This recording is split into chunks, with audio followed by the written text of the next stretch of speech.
Plus que 4 mois et 2024, dite année de la jeunesse, prendra fin.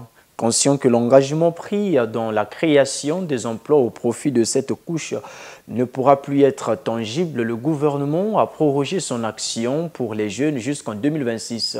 Les Doliziens, interrogés par notre correspondant Yves Makaya-Montan, semblent n'entrevoir aucune lueur d'espoir. Images et commentaires.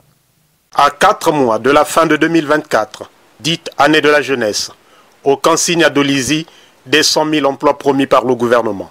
Le scepticisme est perceptible. La jeunesse est toujours en perdition, ne sait pas à quel sens se vouer. Nous voyons notre jeunesse, c'est une jeunesse qui se meurt, une jeunesse dépravée, une jeunesse qui souffre. Lui-même qui est au gouvernement, il ne veut pas quitter, il ne veut pas laisser la place aux jeunes. Quand nous voyons tous ceux qui sont dans le gouvernement sont déjà des retraités. Et à quel moment nous allons penser à notre jeunesse? Il est démontré par le recensement général de la population et de l'habitation. Récemment, les chiffres sont sortis. La population congolaise, elle est en grande majorité jeune. Et si vous voyez, les jeunes aujourd'hui, mais c'est la couche qui paye le plus fort pour ce qui est du chômage.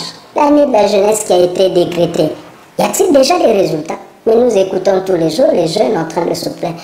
Le gouvernement lui-même, par sa voix autorisée, a reconnu sa difficulté pour atteindre cet objectif en cette année finissante. En langue de bois, il est clair que l'objectif de 100 000 emplois, qui est celui qui a été fixé par le gouvernement, ne sera vraisemblablement pas réalisé au 31 décembre. La place faite à la jeunesse va s'étaler sur 3 ans, a-t-il renchéri. L'année de la jeunesse, en réalité, c'est pas dit comme ça, mais c'est la conséquence pratique, va se dérouler sur 2024, 2025 et jusqu'à 2026. Le projet de société du président de la République intitulé « Ensemble, poursuivant la marche », devenu programme du gouvernement, accorde une place de choix à la jeunesse et à la création d'emplois, en ses axes 2 et 3 seulement. C'est une question de vie ou de mort de la nation. Mais moi je pense que c'est un peu trop démagogue, c'est politicien ça. Il n'y a rien de concret sur le terrain. Nous avons envoyé des enfants à l'école qui ont fini, que jusqu'à maintenant, ils n'ont pas d'emploi. Alors, est-ce que ce gouvernement-là a pitié de cette jeunesse? Je crois que le président Sassou est là depuis longtemps.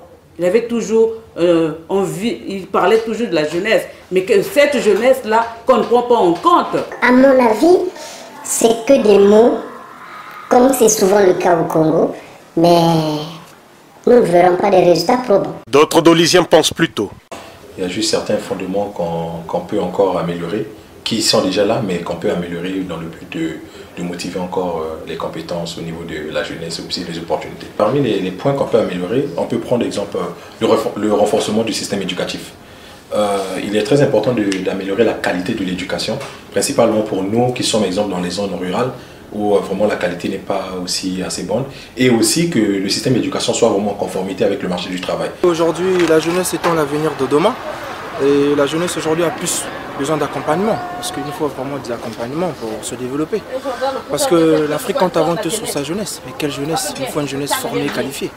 Donc plus il y a des accompagnements, plus ça va permettre aux jeunes d'entreprendre, de se développer. À la différence des enfants issus des parents nantis, qui héritent tout ou presque, les jeunes issus des parents pauvres doivent se battre pour leur avenir, dans la mesure du possible, survivre. C'est à ce stade que l'État doit jouer pleinement son rôle, quoique l'État-providence soit mort.